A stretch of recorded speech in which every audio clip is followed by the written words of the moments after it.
On this week's show, discussing risky data with Chris Greene from NFP. In this week's news, Meta, failure, climate measurements, and more.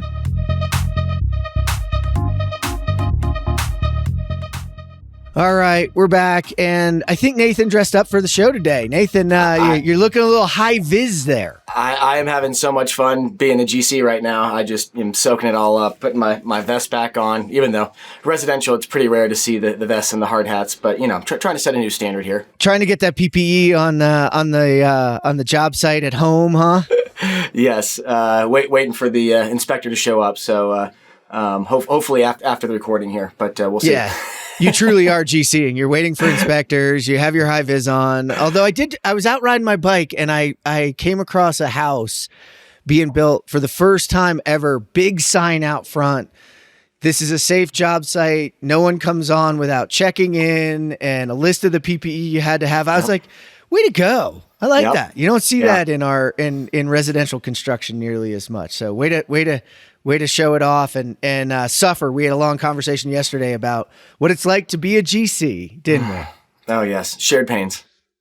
Shared pains. And we have Chris Greene joining us this morning. Chris, how you doing, man? Good. How are you? Thanks, Jeff, and thanks, Nathan. I should have joined the construction party here and got my hard hat, but representing insurance today, so we'll see how that goes.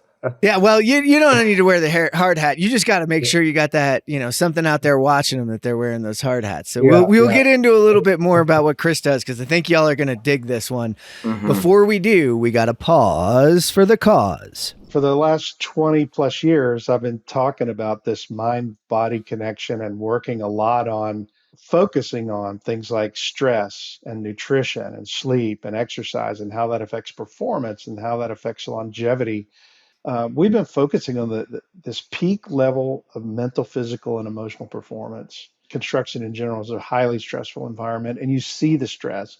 And you always get the "I'm fine" answer, but I always try to dig a little deeper, because people say, I haven't been sleeping great, and I'm really eating crappy food, and I feel anxious, I feel depressed, I feel, we'll start to really get into those conversations and figure out what's going on. Those are the critical things people need to it's the little steps, right? You're not here to replace a mental health diagnosis, right? You're here, but there's some resources you've got that can help people kind of figure out if, hey, they might be headed down towards that one. Right, exactly. Barring some mental health diagnosis, or if you think you have a mental health diagnosis, please go seek someone out and get that help and that diagnosis. But barring just a diagnosis, or you're really struggling or having suicidal thoughts, this isn't going to help you probably.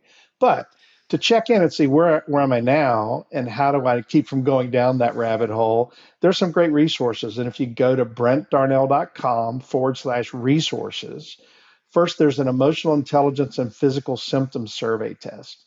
So we get your emotional profile and we get your physical profile based on physical symptoms, and we can tell how your body's working, and then we can correlate those two. And if you're experiencing burnout, it will show up in probably both of those evaluations.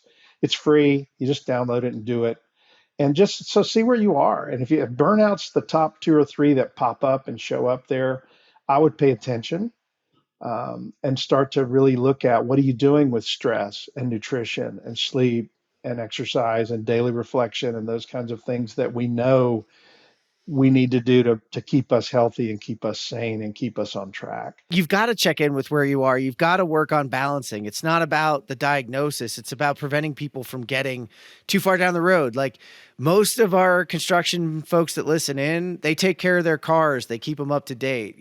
This is no different. You've got to put in the maintenance on the body, on the mind, because you're racing this car around the track, right? We're not going to change that we're a bunch of race cars out there, but we can change that we do the right maintenance, take the right time, and really check in. One more resource in there. It's the Tough Guy Survival Kit. Guy being gender neutral. It's specifically written geared toward more field folks, but there's a really great chapter on stress management and peak performance in there. And it talks about meditation techniques and mindfulness techniques and breathing techniques. Wow, those are all great resources. If you didn't hear that before, it's BrentDarnell.com. That's BrentDarnell.com/resources. Check them out. They're there for free. Brent, thanks for joining us on this Pause for the Cause. All right, remember, we're back on YouTube. Check us out. Lots of you have been signing up and hitting that subscribe button, so I'm really excited with y'all. Maybe next week I'll even read a name off as we head into the end of construction conference season. But thanks for hitting that button. Make sure you get out there. We're youtube.com/@the ConTech Crew. At the ConTech Crew, we focus on technology that solves industry problems, and we've always believed in our sponsors. So much so that I went to work for one of them. So today, I want to talk to you about Join. Every construction project is a unique prototype, and it's actually shaped by thousands of decisions that impact the owner's business case, design, and the budget. Today, the communication driving these decisions is disjointed across all the stakeholders. Work happens in email, Excel, estimating, resulting in delays, waiting for decisions, waiting for access to information, and sometimes that information is outdated and incomplete. Managing the expectations of the team and keeping the project moving forward is a constant challenge, and a lot of times drives skepticism amongst the contributors. Join empowers general contractors to build with confidence and maximize the potential of every project by connecting these owners through new workflows that fit into your existing processes. We bring design teams and trade partners into a single platform. There's transparency and collaboration in the decision-making, which builds trusts and sets projects up for success. You might be asking yourself, do you need another tool? Well, let me tell you, Join fits in seamlessly with your processes and your other tools. In fact, we're here to help those other tools. Regardless of your estimating system or your project management process, Join will be a valuable added resource without disrupting those other systems and your teams. Check out Join, the collaborative project delivery platform for the built environment. Learn more at join.build. All right, we're back. I've got Chris Greene, and I'm just excited. Like, I'm kind of enamored with titles. Obviously, people understand I have an interesting one, but Chris's is pretty cool. VP of Strategy and Analytics. Okay, but it's VP Strategy, Analytics, and Knowledge for NFP. So tell me a little bit about Chris before we get into the keeper of the knowledge and where we're going to go with it. I'm excited to have you on today. Sure, sounds good. Thanks, Jeff. I'll start. Way back when I was going to school, I was always enamored with technology. I was always the tech guy. I loved computers. Building computers, software technology, anything innovative. Just that was my passion. That was what I had. A lot of fun playing with every single day. Right. So ended up going to school for business and data science. And got a minor in IT. So I didn't really know where I wanted to take that, but I figured, hey, let's try to look at a couple different industries. Construction was always interesting for me. And I figured, how can I really apply like this passion for innovation into something that needs it, right? So got my first job at Aon and kind of fell into really quickly this place where I could leverage the skills I learned in school around data management, data science, and also follow my passion for technology, right? Because there was almost like this boom of construction tech at the time. This was nearly about 10 years ago. And one of my mentors, David Belcott, I walked into his office and I was like, hey, here's some of my thoughts, around how we could, digitize this space. I looked around, looked for problems to solve and realized, yeah, there's a lot of automation that we could have here. So we started that journey right then and there. We ran with a technology assessment panel because we realized, hey, we're brokers. We know what's going wrong with the industry through our claims data, right, for our clients.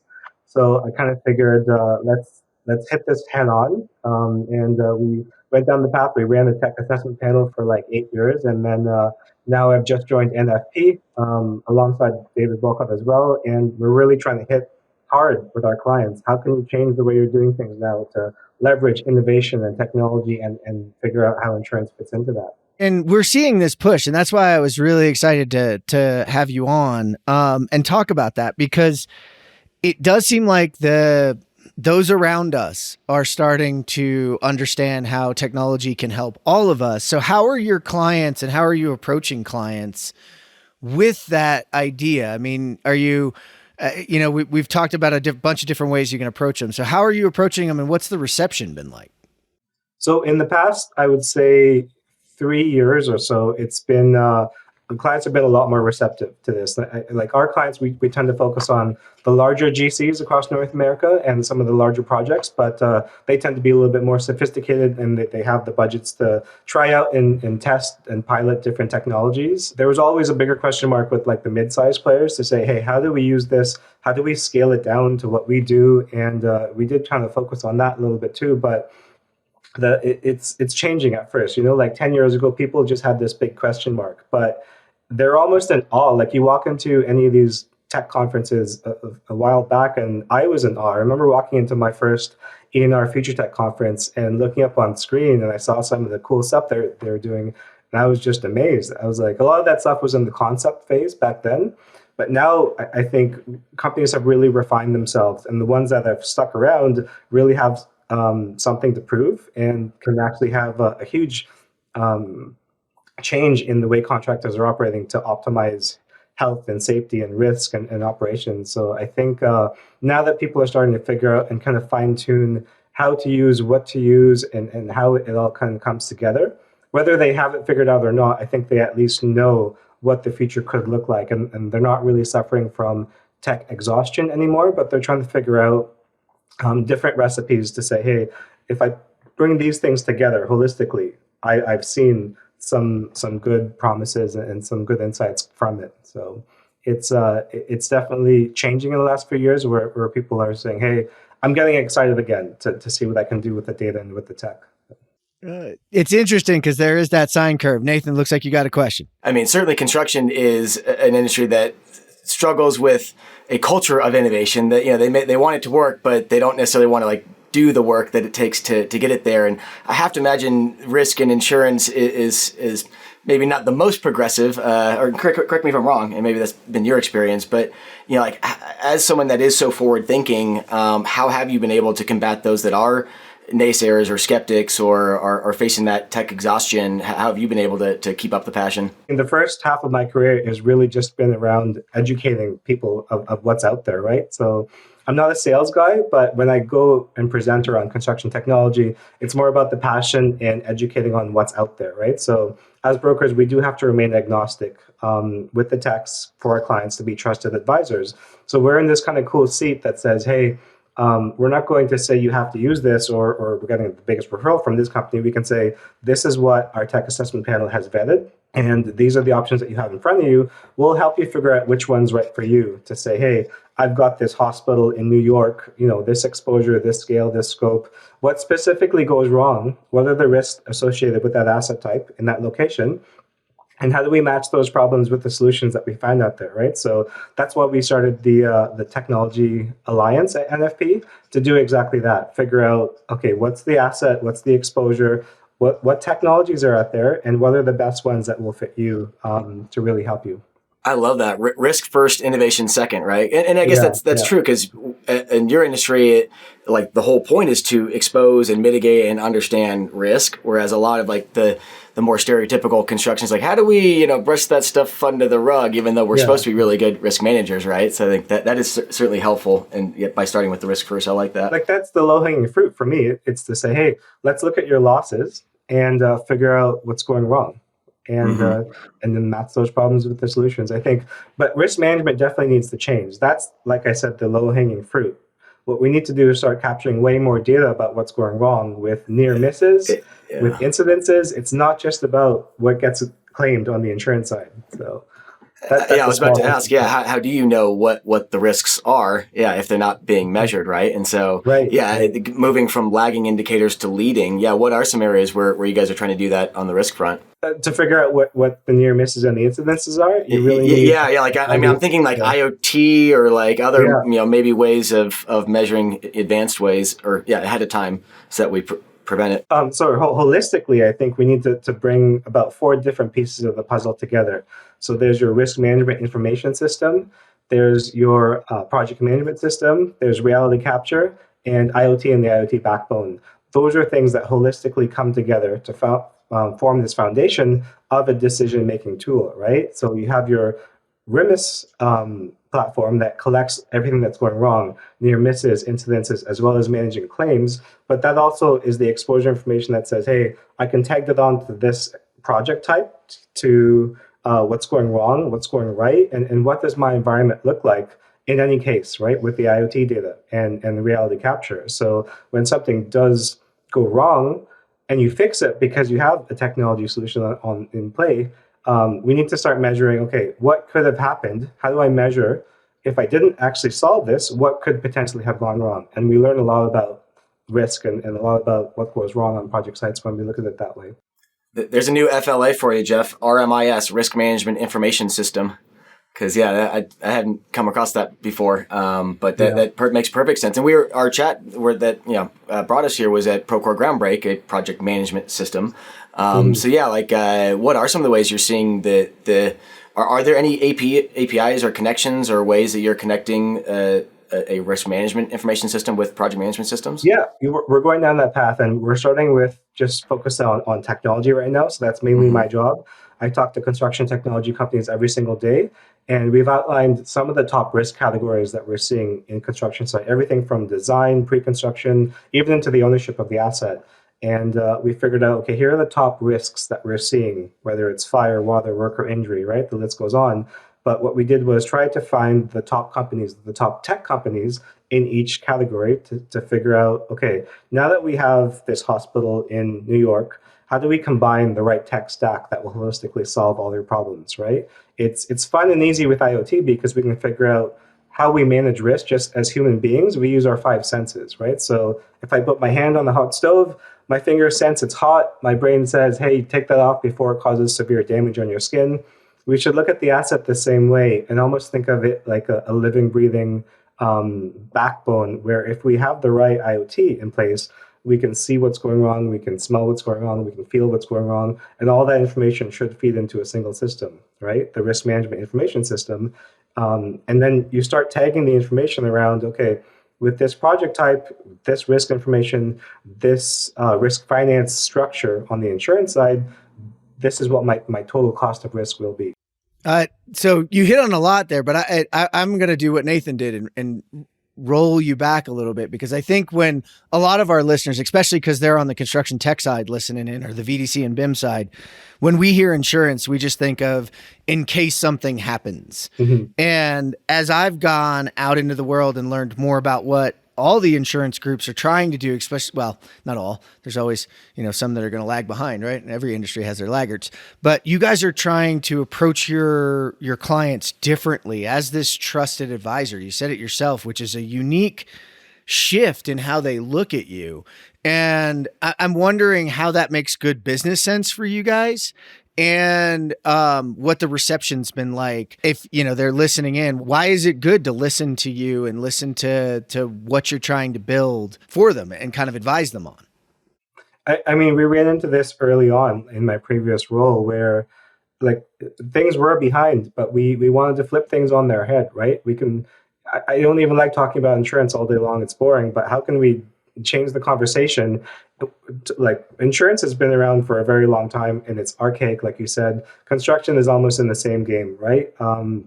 So you take two very old, archaic industries. How do you flip things on their head and change things up, especially the broker-client relationship? We really wanted it to be more consultant-driven and get in the weeds with our clients and figure out, Nathan, you say it all the time, shared pains, shared gains, right? So we want to figure out what is it that's giving you the pain in your business, and try to hold your hand and walk you through this, because we don't see just one silo of information for one client, for one asset type. We see, as a broker, a whole global wealth of knowledge because it's a lot of different clients, a lot of different assets, a lot of different insurance companies, and a lot of information around what's going wrong. So we're not kind of blinded to just what you have in your lane. We can really expand that and figure out, okay, well, this particular claim or problem happened on this bridge in this location.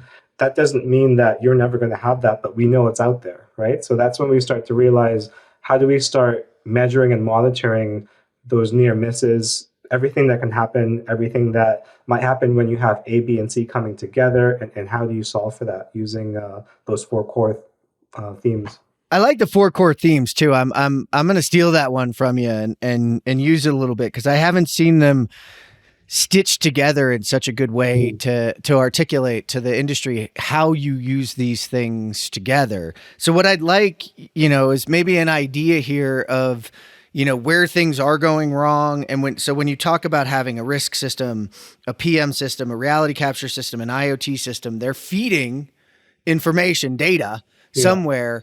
What are you seeing go wrong, and what are you seeing go right when it comes to that data and that integration of flowing the information?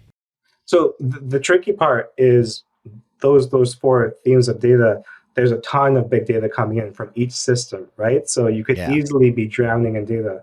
The tricky part is to figure out, how do I boil down 1 million data points into the 5 most crucial points for each one, and figure out what data points are going to have the biggest impact on risk, on health and safety, and how do I tie those 5 data points together so I have a very small set of crucial information that I can monitor a project's critical path to success, right? So that's what we're going down the path and figuring out by line of business to say, hey, this is what we need for builder's risk, for workers' comp, for SDI. We're really trying to boil that down and almost have a very concentrated version of all of those systems that just say, hey, if you adhere to these 5 things, or if you follow these best practices, then you're going to have the biggest impact. Because they say, 20 or when you have a problem, 80% is not that important, but if you focus on the 20%, then you're going to drive your results like crazy. I love that, because it's the 80-20 rule, and there's so many people out there that are drowning in data.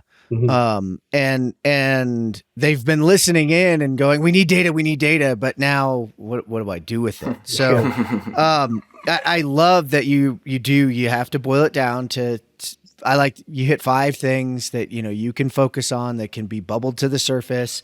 That's the hardest part to do, I think, in all of this, right? That's where you need the true expertise in multiple different areas. Mm-hmm. Yeah, that's where that we get into that knowledge piece that you have, right? You're carrying around the knowledge of a number of your different customers because you have exposure. And if I'm hearing you right, those 5 things aren't the same on every job. No, they don't have to be. I think you need to really look at your exposure, what asset types you have, what's the scale and the scope. So maybe I said that wrong. So maybe on every asset type, as you're building it, the 5 things you need to focus on, are they the same thing on all of the asset types, or are they 5 separate? Not 5 separate, but is it a different set not each time, but on each asset type? Is that how you're focusing it? Yeah, I think it has to be different, and you have to kind of customize it every time you do this, right? So when you look at a bridge versus a road or a school, you're going to have very different risks. And what we're focused on doing right now at NFP is, by asset type, here are your top 5 risks that you're going to see, right? And and then you start that journey of figuring out. But if you don't have the proper data architecture to begin with, then you're not going to get anywhere anyway. So having the right foundation, it doesn't really matter what that mix-up or bespoke solution will be. If you have the right foundation, you'll be able to figure it out just using that. I feel like part of this goes back to Jeff, you always preach the zero-sum mindset versus infinite mindset, and that if you're coming into risk management on a project in a zero-sum mindset, it's about, how do I either shed the things I'm worried about or manage the things I think I can capitalize. And it's a very transactional risk management, as opposed to a project-based risk management where you're worried about safety, you're worried about things falling down, you're actually worried about the true risks, not just the impact of those risks on your business. And like that, I feel like that's a total, paradigm shift that this industry needs to go through. The clients that you're working with, are they the project owners where like at the end of the day, they just care about the project doing well, or are they the individual companies where, again, the project doing well or being at risk, may be relative to their exposure to said risk, right? They're two different situations. What do you find yourself in more often than not? Yeah, we're working with both owners and GCs and some of the large sub trades out there. But when we're looking at risk, it is important to look at it from an enterprise level. But we find that the really tough part to figure out is the project specific level, because on the insurance side, you have your renewable enterprise policy, right? Everything that fits into a box will go under that policy. But when you're talking about these large mega projects, huge risk, huge exposure. If we figure out, by asset type on those large projects, how to fix things that are going wrong, I think that'll have a bigger impact compared to just looking at your enterprise renewable policy. And it also has add-on effects, right? We've been talking a lot about technology, but we're also helping our clients figure out like risk mitigation from contractual, operational best practices, as well as the risk mitigation. So those are three very different buckets, and we need different tools. So if you have different project delivery models, how is that going to affect your risk? If you have different operational best practices, how do you figure that out and make it match your risk profile? So it's really like those are the three themes that we need to kind of focus on to understand total cost of risk and also gain better understanding of how to improve it. Yeah, it almost seems like the precursor to some of these, more innovative insurance models that we're talking about, or insurance practices and ways of measuring those four things you're talking about: reality capture, IoT. Like you almost have to be in an OCIP, owner-controlled insurance policy, or a CCIP, contractor-controlled type of an environment. Like it's got to be really hard to do that in a traditional environment, or maybe I'm wrong. Like we need everyone at the table. I think that's going to be key, right? Because we've got to have the proper contracts that enable innovation and success from everyone down the supply chain, everyone downstream of that risk and that contract. And I think if we don't have that, then we're going to run into problems. I think that's probably been one of the biggest challenges and the biggest hurdles that we've seen with different contract types. I know in a utopian world, we'll have everyone, on like this IPD model that shares information and shares everything together. But as we know, that's very complex and very hard to do sometimes. So I'm going to do a Nathan here and take you back because we got some folks that you just lost. Nathan, you use CCIP and OCIP. So I explained the acronym though. It's better than Jonathan Marsh would do. You just called Jonathan Marsh out. I love you, buddy.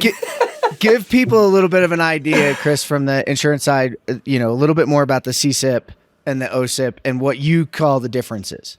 Yeah, so OCIP is the owner-controlled insurance program. So that's when the owner procures the insurance policies, and the GCs and everyone below them will use that policy. And the CCIP is the contractor-controlled insurance policy, where the contractor procures the insurance and manages the risk. So it's really, if the owner wants to manage the risk and take on the exposures and everything that goes along with that, they'll get the OCIP. But they can also say to the general contractors, I want you to take care of the risk, right? And figure out how you're going to manage the risk. And I don't think there's necessarily that many disadvantages and advantages of one or the other. It's just we still need to have both of those players at the same table to understand the risk more holistically. And I think they both need to have skin in the game to really help both sides win and come out on top. And both of those are progressive models, or at least, in the last couple of decades. And I know the alternative to those two would be like you carry your own insurance, right? Like, or bonded jobs or, things like that. That again, like we've tried to have roundtable conversations where we try and compare those two types of jobs, but they're so different that you really almost can't even compare them, right? Yeah, and it just really, it all comes down to whether or not you have an OCIP or a CCIP, or whether it's bonded or not. It comes down to how are you getting the data around risk and how are you managing that, and not just doing that, but like you said, like how are you actually making a different decision next time or a better decision because you have the data. Because most people, they have all these systems, they're very disparate systems in silos. Maybe they have 16 different technologies that they're working with, but they've got 16 different screens up on their wall that they have to follow. They're not talking to each other. Just having the data isn't enough. even No, understanding the data isn't enough. It's what you do with that and how you actually change your behavior going forward. well, that's what I wanted to get to was that okay, so you're doing all of this. How are you applying to that to decision making and really driving better decisions? Because I think a lot of times the decision is a little bit counterintuitive because the data is finally telling us, hey, what your gut thought was wrong. Yeah. So how is this being leveraged, especially because you talked about you're managing risk throughout the project lifecycle? And I was really interested that you're talking about managing risk way up front in pre-construction, Mm-hmm. forming the team. So how are you using this for teams to drive better decisions and inform them along the way?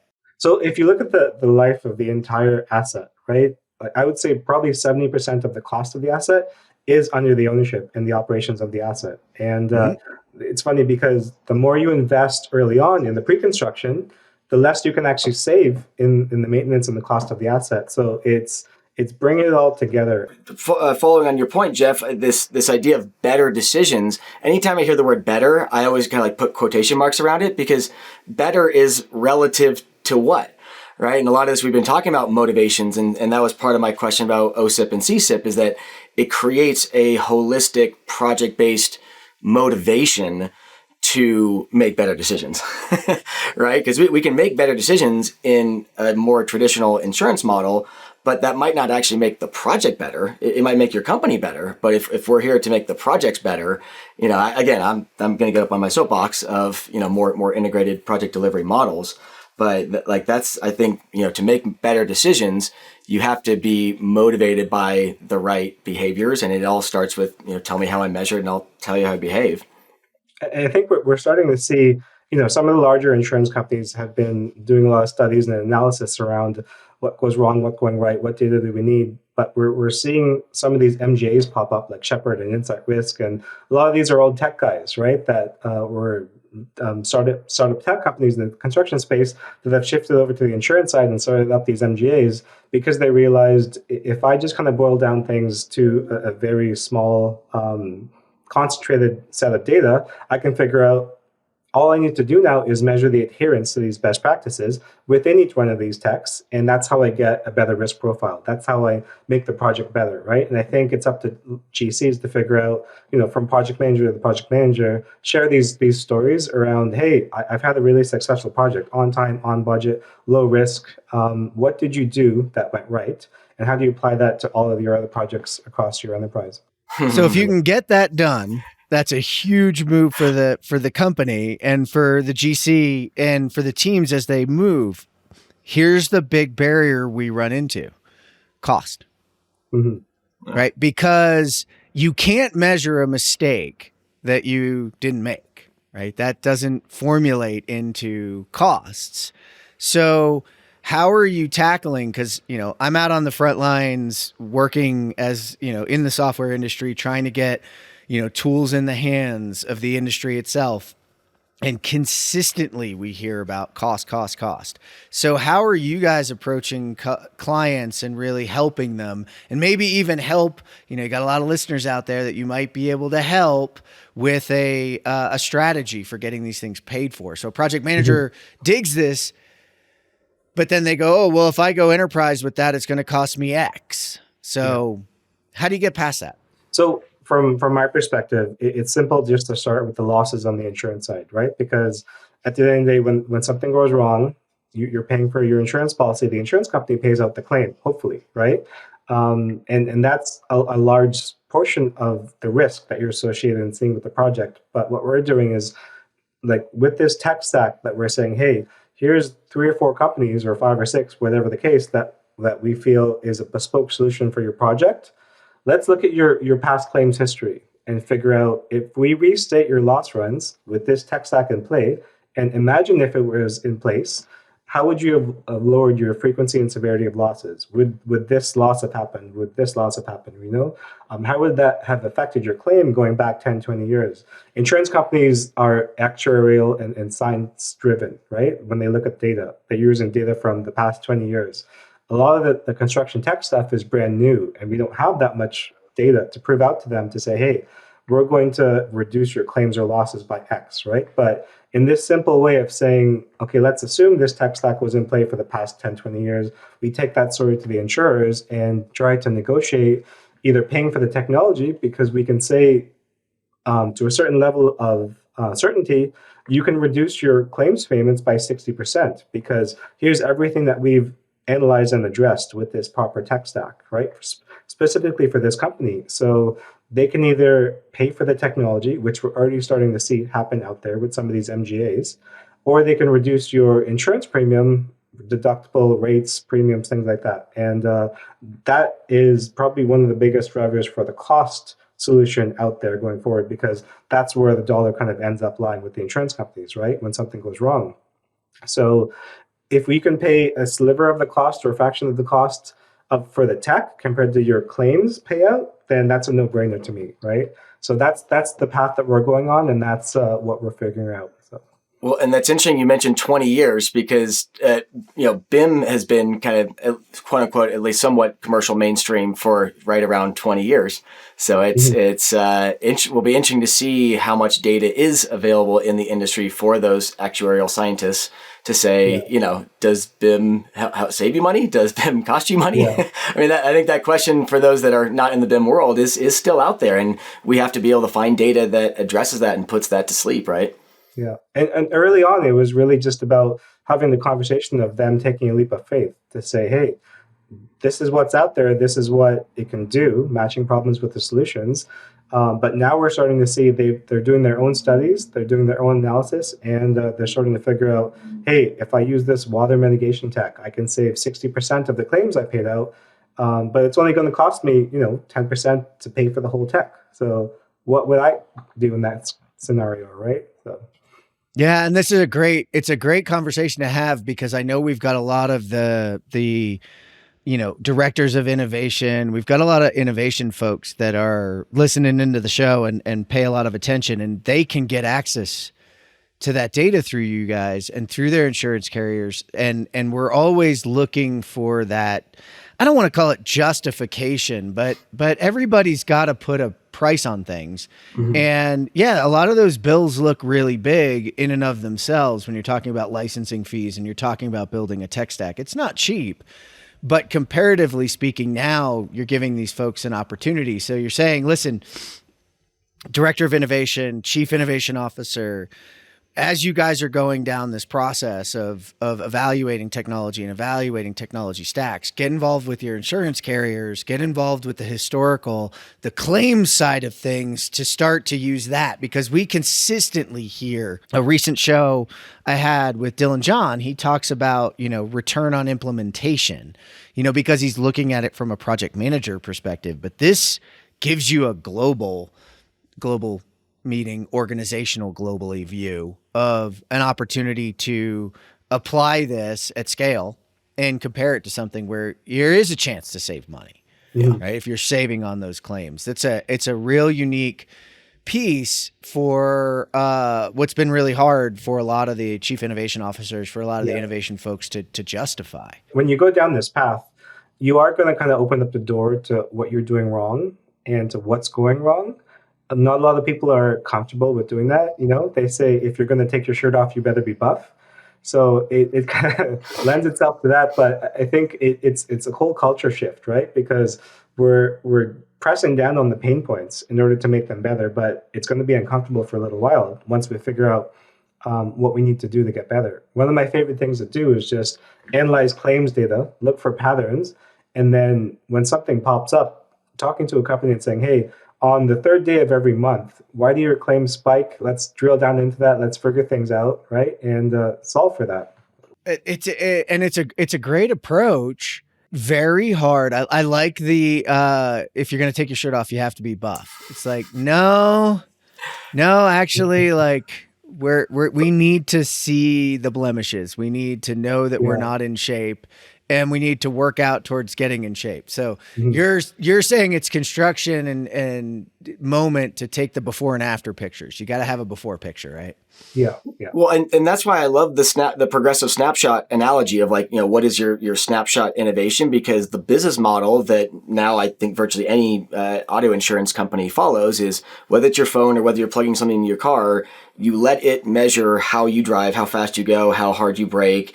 And if you fail, it doesn't cost you anything, but they still know that, and that's good. But if you're good, then you save money. And it's like, what is an insurance model like that says, yes, let's be more transparent. Let's take our shirt off and show what's going on. And if you are as good as you say you are, here's your savings on your insurance premium. And if things are not as good, we're going to know to watch you more. But, there's not necessarily a penalty, because if they were, they would never sign up for it in the first place, right? Well, I think right now in the insurance space, we've been in a hard market for a few years now. I think almost everyone is getting penalized with high rates and high insurance, high deductibles. And what we're seeing is there's going to be a natural flight to excellence with companies that are going down this path already and fixing their problems and becoming better tomorrow. And those are the ones that are going to have the competitive advantage, right? To say to the insurance companies, hey, I'm actually doing something differently.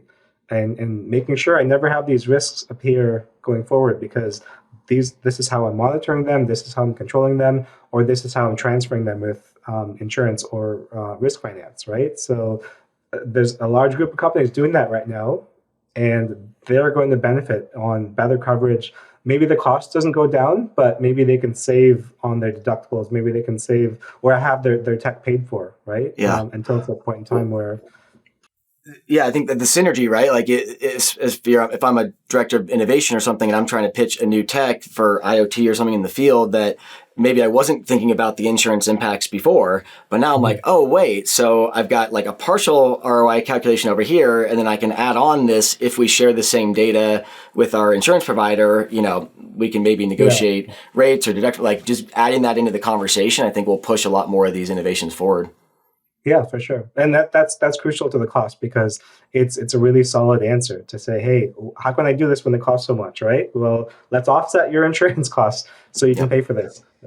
Yeah, and then that offsets the risk, which offsets the claims, which, really in the end benefits everybody. Show me how I measured and I'll show you how I act. And this is a benefit. Insurance companies are not making money by paying out claims, right? They're everybody in this is got their piece of the pie they need to make, and this is kind of leveling it out and at the same time helping everybody take a step forward. But I do like the idea that you're going to have to really get down and dirty, that you're not doing a lot of things right. You do have a lot of risk. Where is that risk? Where are we going wrong? And then how can we fix it? Yeah. It's counterintuitive for a lot of the people listening, but I hope we just gave a bunch of the folks that do listen an opportunity to go after another path, because man, that budget conversation, geez, I've been in the business 10 years and that budget conversation has been going on and doesn't seem to move much. So maybe we're finally starting to strike on some of the areas that they can move it forward. I'd like to pick your brain a little bit, Chris, since you do have that futuristic look and knowledge and where you're headed.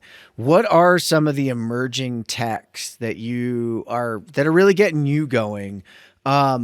Especially through that risk lens. So actually, we've got this kind of cool video around the IoT backbone, this animated video that we're about to launch in the next couple of days. So I'll be sure to share that with you. But it's some of the cool tech that we're seeing out there.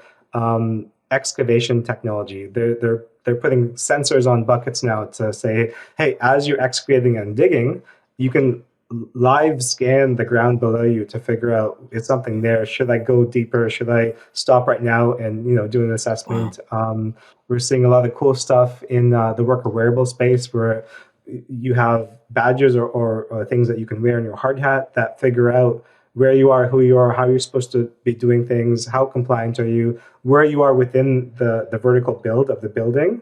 And that kind of correlates with comparing the as built with the BIM model, right? The BIM 4D or 5D, and kind of merging this world of, with reality capture, merging this world of augmented reality and real world situations where you can almost build everything out on the computer screen, figure out a lot of your problems, and then apply that even before you start putting a shovel into the ground, right? So I think it's this, all the techs that kind of come together that have open AIs that talk to each other that we can build out in this virtual environment, and then make sure we have no problems going down after we really start construction.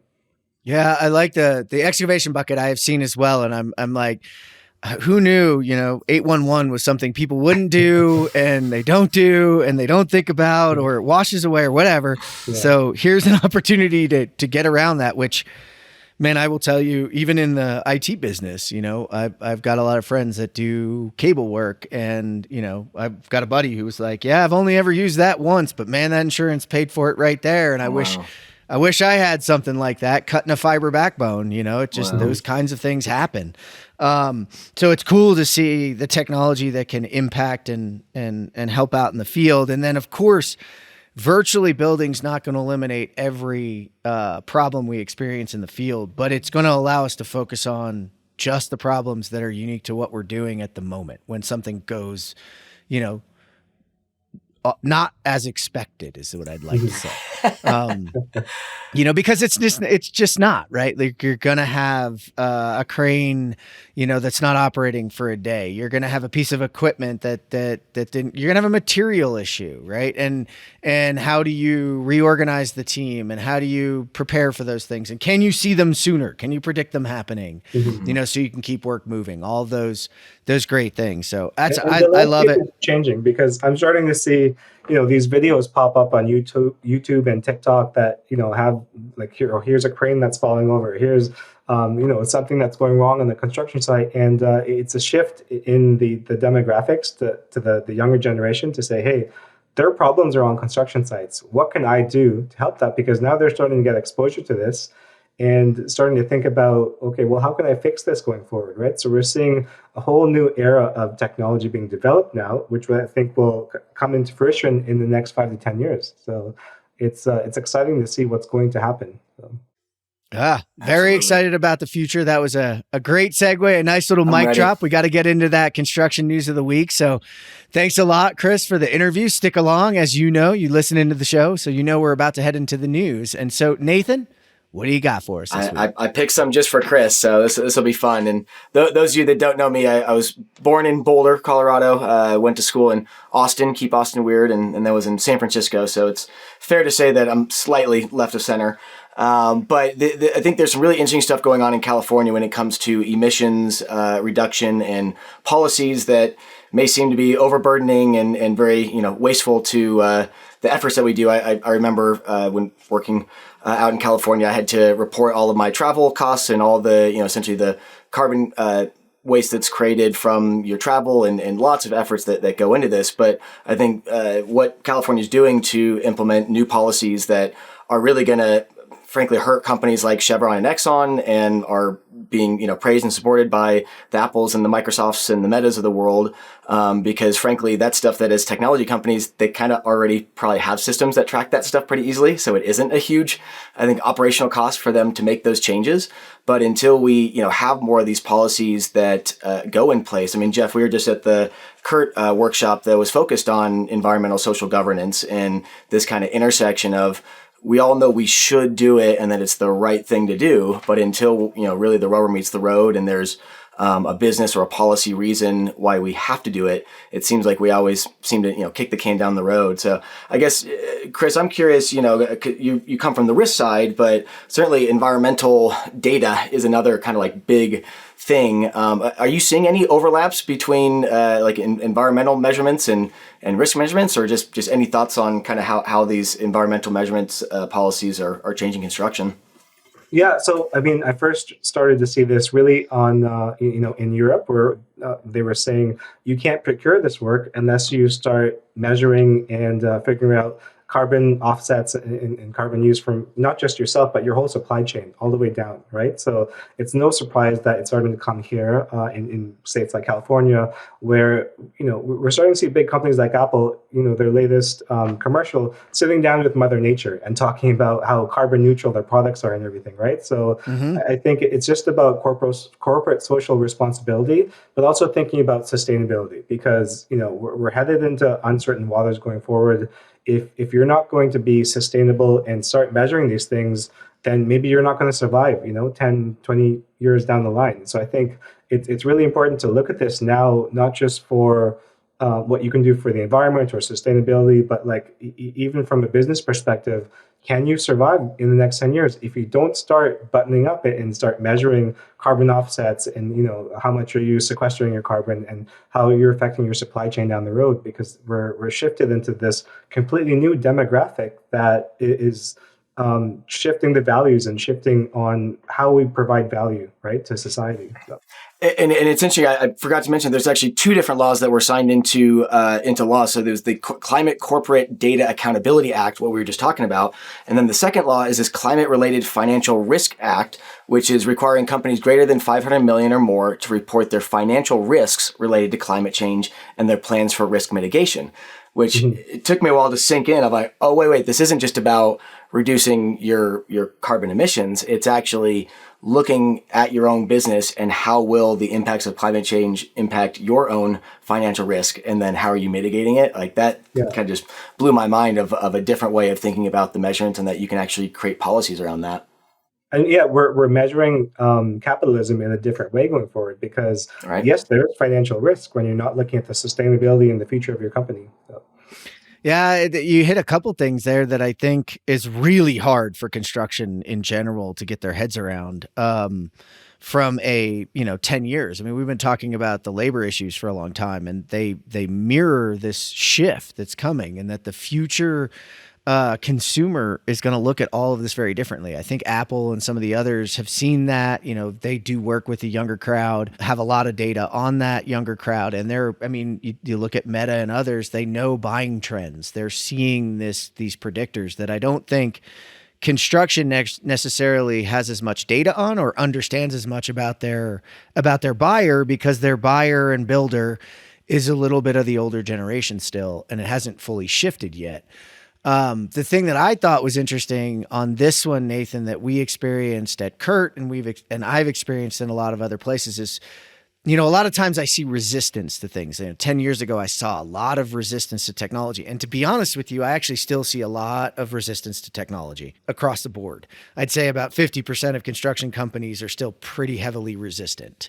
25% use it for real innovation, change, and moving forward. 25% use it for marketing and sales. I'm seeing on the ESG side of things, especially with carbon, there's less of a resistance and more of an openness to, okay, we get it, but how are we all measured correctly so that we can, on an even playing field, start to make these changes? Meaning, hey, if I choose carbon neutral materials, but then I choose, and have to account for the shipping, the supply chain portion, the usage down that line. If I'm doing that and my competitor is not doing that, their numbers are going to look better than mine. So how can I be measured in a fashion that's equal? And that's a cool conversation to hear owners and GCs and everyone have, because you don't hear like, oh, we don't want to do it. It's, hey, we want a level playing field so that we can all do it. Yeah. And that's very different. I don't see as much of the hesitance. I also see the experience. I'm starting to see the experience in data models, in standards. We talk a lot about standards, not usually a very fun conversation nor educated. And this time around, Nathan, it was very educated, very informed, and focused. So that to me is exciting, that in the not too distant future, we will actually be able to look at these built assets via a different thing other than cost, which will really help us drive change, right? Yeah. And that's been cool to see that there's a lot of that. So absolutely. Great article, buddy. What do you got next? Moving on. Yeah. Speaking of decades, so you can see behind me, I've got my MetaQuest 2, and I just saw my accountant bug me that MetaQuest 3 has now been released. So I found this TechCrunch article and was just reading a little bit up on it. And, certainly I think this year is a pivotal year for augmented reality and virtual reality. You saw the Apple Vision Pro coming out earlier this year, and there was the Quest Pro as well, which again is supposed to be built more for business, but I can't quite justify $1,000 for what is still seemingly just looking at BIM in VR, which, don't get me wrong, is extremely powerful and has helped us with many design decisions that would have taken much longer to come to. But one thing I saw in here that was really interesting that I did not realize, so next March it'll be 10 years since Meta/Facebook purchased Oculus, which I did not think it's been that long. It's crazy how fast it's gone. And just that the VR development cycle, iPhones come out every year, right? But with the VR stuff, it's like about every 3 years, because sure enough, it was 2020 when I got my Oculus 2 when it just came out, and it's been 3 years. And now every time I put it on, it's a little slow, it's a little clunky. They're kind of doing that whole iPhone trick. I'm like, oh man, I'm gonna have to get the new one now. But it's up to $500 now, so I don't know if I can quite justify it yet. I'll see if it comes down. You gonna get one, Jeff? I'm actually watching this one a little bit from a different angle. Meta sort of took a step back watching Apple and what Apple came out with. And I think they've been ahead. Zuck and them have been ahead, but I don't think it was driving in the direction they thought it would. And I think Apple did a little bit more of a calculated move. And I think Meta's on their heels watching this. So I'm interested in letting it sit for a little bit and really still seeing, where is this thing going to play in? I know even my son, who was using it heavily, does not use it nearly as much, right? Like, it goes through an ebb and a flow of where it's useful. You can be too early to the party sometimes. And Yeah. I think maybe Meta tended to do that, but Apple likes to sit back and watch it and refine technology. Going Remember forward. Google Glass? Yeah. I do. And I think this is where this is going to be really powerful, because it's an arms race that happens now that Apple has jumped in. They're going to put the hammer down, and we're going to see a chase. And I think we'll see some things we don't expect coming from them in use cases and usability. I think we're undervaluing what the usability is. I don't think we've hit on all of it. I mean, yes, walking through the model and visualizing things is a huge, powerful decision maker, right? And it helps people like me who can't really see 2D plans, see what's happening and experience things and walk through things. But it hasn't really crossed over completely, and I don't know when it will, but I think at some point it will. It's funny that the article makes the exact same points, that they use the term "rising tide lifts all ships" with Apple coming in, but that it hasn't quite hit its iPhone or iPad moment yet. It's not quite there yet. For construction, I think this really opens up the door for additional labor to come into the field that may not have ever thought about this, right? A career in construction, but now that you see, hey, I can have augmented reality glasses on the construction site that help me, compare the as-built to the BIM. That's pretty cool stuff. And I think you're opening up the door to a lot of different people to get into this industry, which will help with the labor issues. I'm still waiting for the trucking industry, to be honest. I think there's a huge one where this is going to happen, where kids are going to go to work in or at their office in their gaming chairs. I notice you have a gaming chair. I am using my daughter's gaming chair. It's a gaming chair that's fully equipped to drive a truck. They're going to throw that thing on, and the trucks are going to be driving themselves across the country on our highways, where it's very predictable and where all the sensors and things that we've created will work, and all of the cameras can show you every angle, and you're going to virtually pop into these trucks and drive them in a dangerous situation, or as you exit to get to a facility, things that we've proven don't work well for self-driving vehicles in those perspectives. And it would be kind of interesting too to see if construction could do that, where that crane operator doesn't necessarily have to go to work, climb the crane, and do all of that. I'm getting really out there, but they can actually just walk down in their living room, grab a cup of coffee, jump into the seat, throw the Meta on or throw on the new Apple Vision Pro, and they're in the crane and they're operating it. Yeah. No, I think we're so much closer to that world than we all realize. Yeah, that's well, what. and I'm excited. Remote piloted is way easier to do than fully autonomous, and I had never thought about that. That's a great point, Jeff. I am excited for that one. I've been watching that and hoping that one comes because, I could. Let's go start a that would open business. up a whole Yeah, what world. are we doing on this podcast? Let's go start a business. Let's go do that. Let's go start a business doing it. If you've ever seen me drive, I barely can drive a pickup truck. So no, trailers still get me. I don't know.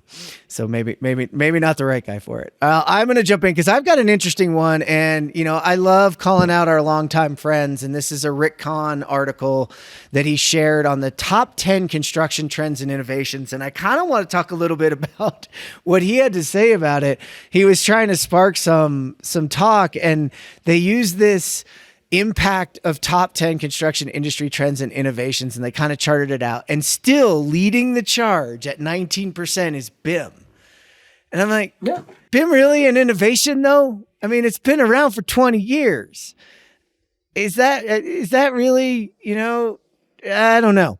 It is still a trend. It is still getting into usage, but it's going to be nice when it is a kind of I don't know. I don't want to call it a foregone conclusion, but there's a couple of things in here, and it's interesting because BIM, construction project management at 13%, are two things I don't consider innovative anymore. No, when we're talking about innovative technology, I think we think of the future. What will the future look like? It's going to be so exciting. It's going to be so hard hitting. But then when we look around today, we realize that the future just kind of creeps up on you slowly.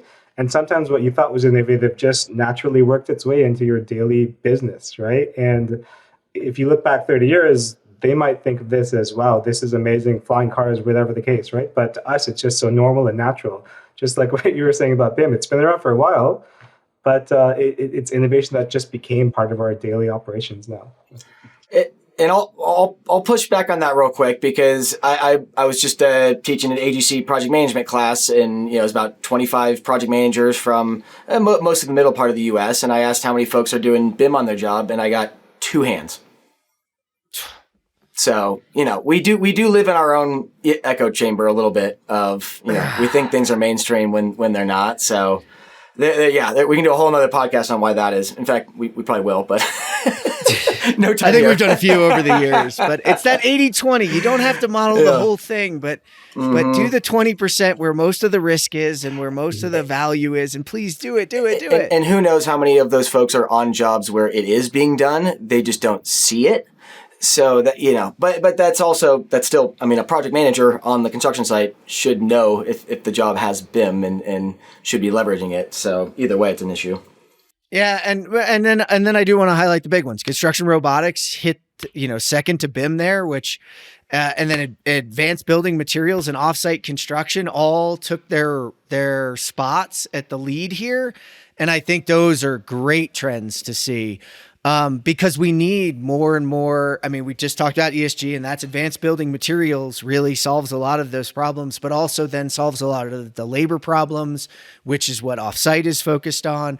Robotics, still in our industry isn't necessarily focused on the labor shortage as much as it is quality, safety, and accuracy. Still, I think it will come around, as we've talked about with excavators and other things that in that robotics world that really hit there. But right now, I think they're augmenting our accuracy, which does help with the labor issue in the end, right? Because if you don't have to put walls in 3 times, you save labor and you save the need for it. So some cool trends there that I thought were great. And, I was like highlighting something nice. There's a cool startup heat map to look at where a lot of these innovations are coming from, talks a lot about some of the companies that are doing it and emerging. So take a look. It's always fun to go in. My next one's going to be a little bit fun and failure. We talked about this earlier about, we've got to take our shirt off now and take our before picture and get rolling. It's how do Coca-Cola, Netflix, and Amazon learn from failure? So it's not just us. And I love it. Coke was really bogged down over the fiasco of New Coke for years. And their CEO, James Quincy's like, no, I want more new Coke moments. If we're not doing those, we're not trying hard enough. And there was a consistent theme. Netflix CEO Reed Hastings saying, we have too many hit shows. Think about that for a second. We have too many hit shows. Like most places we're like, no, this is great. Be like, no, our hit ratio is too high. Means we're not taking enough risks. We're not pushing the envelope. We're staying safe. And, we talked about this earlier. You have to be uncomfortable for change to happen. If my workout every day doesn't make me tired, doesn't stress my muscles, I'm not getting any better. It was great. I saw a Kobe Bryant video recently about exhaustion and hard practices and him saying, yeah, I want to leave practice exhausted. Yeah, I want to be beat down, nothing left in the tank. How am I going to get any better? How am I going to be prepared for the game? So this is about pushing yourself beyond your comfort zone. If you are consistently comfortable, you are not growing. It's just kind of the mechanics of it. And the big ones are they're really focusing on it. Bezos is, really pushing. If you're not taking bold bets and going for experiments, do it. They bought Whole Foods. That was a complete experiment. It hasn't proven to be what they wanted it to be. I think it will. And eventually they'll reach the goal they wanted. But this is some cool concepts. Nathan, you're shaking your head. What are your thoughts on it? I do think the whole, speaking of the Amazon and Whole Foods, is an interesting model, especially as I go to any Target or Walmart. Like there are different guys that come at it at different angles, but yet they're all realizing that the consumer, wants to do everything in one place, and how do you serve them in a way that's efficient and builds that ecosystem? I mean, just underscoring how hard that is to do. That's extreme. And that's what construction is, right? It's all these kind of disparate parts that you have to have come together at in a quote efficient, period of time. But how do you make all that work? And so I think, the fact that they're struggling with it, it's okay for us to struggle. And there are ways where, the way that food service delivery is certainly, or not even food service, just grocery delivery is so different than delivering, non-perishables. We can draw lessons from what they learned in their quote failure, even though they're seemingly such a different industry. It's interesting. I learned early on in business school that it's really hard to be at the top. It's really hard to be number one, because you do have this sense of comfort, right? And if you don't look over your shoulder, you know how hard those guys in 2 or 3 and all the way down are working just to catch up to you, right? So I think we almost have this false sense of reality or an understanding that large companies have it all figured out. But really, they don't. They have all of the same pain points and all of the same struggles that even the smallest guy has, right? And sometimes it takes that little pocket of a startup vibe or a startup mentality to figure out the big problems, even in the big companies, right? So it's no surprise that companies like Meta and Apple are taking on that kind of mindset and figuring things out in a smaller way to help the entire company. I think if you don't do that, you're not going to remain number one for very long.